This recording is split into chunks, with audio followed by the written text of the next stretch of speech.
Chapter circle ही है और objective question को हम लोग सॉल्व कर रहे हैं आर.एस. अग्रवाल की बुक से।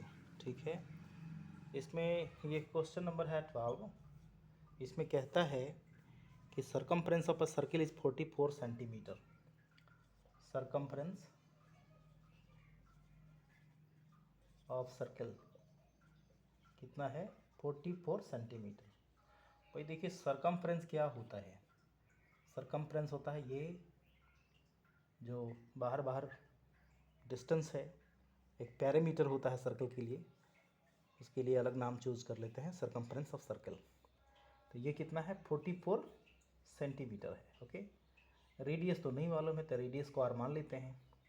अब फार्मूला क्या होता है सरकमफ्रेंस के लिए? फार्मूला होता है सरकमफ्रेंस के लिए 2πr। ठीक है, तो अब वैल्यू कितना है सरकमफ्रेंस के लिए? सरकमफ्रेंस का फार्मूला हो गया 2πr और सरकमफ्रेंस का वैल्यू कितना है? 44 है। तो यहाँ 44 लिख देंगे, इक्वल टू हो जाएगा 2πr।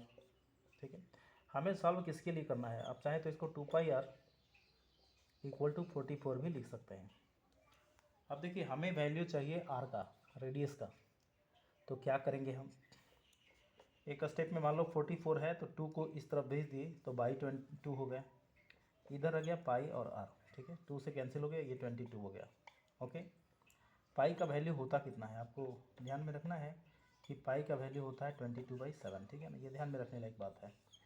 तो पाई यानी कि 22/7 हो गया, उसके साथ रेडियस मल्टीप्लाई में है तो ये वैल्यू आ गया 22। ठीक है, अब रेडियस के लिए सोचेंगे तो कितना हो गया? तो 22, ये जो बाई 7 है इधर मल्टीप्लाई में 7 में चला जाएगा और 22 का 22 आ जाएगा। ठीक है, अब देखते हैं इस 22 से क्या हो गया?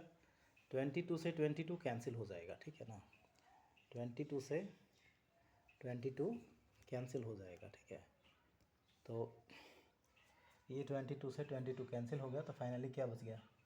रेडियस का वैल्यू आ गया 7। ये सेंटीमीटर में था इसलिए आंसर भी सेंटीमीटर में लिख देंगे। ठीक है ना, तो आशा करता हूँ आपको समझ में आ गया होगा, लेकिन फिर भी 10 सेकेंड और देख लीजिए। सरकमफ्रेंस ऑफ द सर्किल कितना था? गिवन था 44 सेंटीमीटर। फार्मूला सरकमफ्रेंस के लिए क्या होता है? 2πr होता है। मैंने 2πr लिख दिया। अब 2πr का वैल्यू इसमें कितना है? 44 सेंटीमीटर है, तो 2πr इक्वल टू 44 यानी 2πr इक्वल टू 44 यहाँ उलट करके लिख दिया।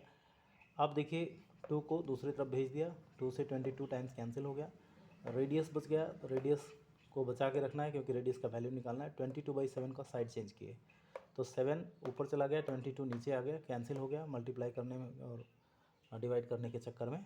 तो यहाँ 22 से 22 कैंसिल हो गया तो रेडियस का वैल्यू 7 सेंटीमीटर आ गया। ठीक है, सरकमफ्रेंस सर्किल का बाउंड्री होता है या सर्किल का पैरामीटर होता है। ठीक है, और सरकमफ्रेंस के लिए फार्मूला होता है 2πr।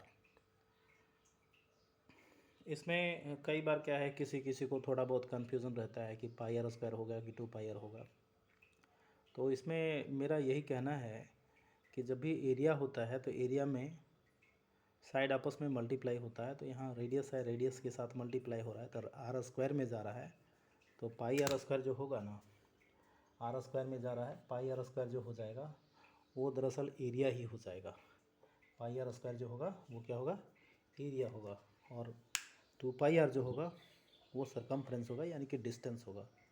ठीक है, तो ये 6th क्लास का पेज नंबर 257 आर.एस. अग्रवाल से हमने बताया, एक क्वेश्चन बताया। ये ऑब्जेक्टिव पैटर्न में दिया हुआ क्वेश्चन है। ठीक है, तो अब क्या है, हम तो इसका रेडियस निकाल चुके हैं कि 7 सेंटीमीटर आया। अब इसी क्वेश्चन में ये पूछता है कि इसका एरिया क्या हो जाएगा। ठीक है, तो एरिया के लिए फार्मूला क्या होता है? अभी हम लोगों ने देखा एरिया के लिए फार्मूला क्या होता है? πr² होता है एरिया के लिए। ठीक है, एरिया ऑफ सर्किल क्या होता है? πr²। पाई तो 22/7 हो गया और अभी जो हम सॉल्व किए थे उससे रेडियस का वैल्यू कितना निकला था? 7 निकला था। ठीक है, अभी जो सॉल्व किए उससे रेडियस का वैल्यू कितना निकला? 7 निकला। ठीक है, तो इसलिए रेडियस स्क्वायर यानी 7 × 7 हो जाएगा। ठीक है, ये 7 से ये 7 कैंसिल कर दिए तो फाइनली क्या आ गया? 22/22 × 7 हो गया। 7 2 14 का 4 बच गया 1, 2 7 14 और 1 15। 154, ये क्या है, एरिया है, और ये सेंटीमीटर में, इसलिए आंसर क्या हो जाएगा, सेंटीमीटर स्क्वायर हो जाएगा। ये हमने क्या निकाल लिया, एरिया ऑफ सर्किल निकाल लिया, एरिया ऑफ सर्किल, ठीक है, ये निकल गया, आंसर हो गया, ठीक है ना।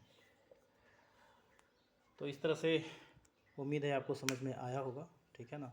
इसी तरह से ऐसे प्रश्नों को सॉल्व करते हैं, ठीक है। तो इसके बाद ये वीडियो स्टॉप करता हूँ।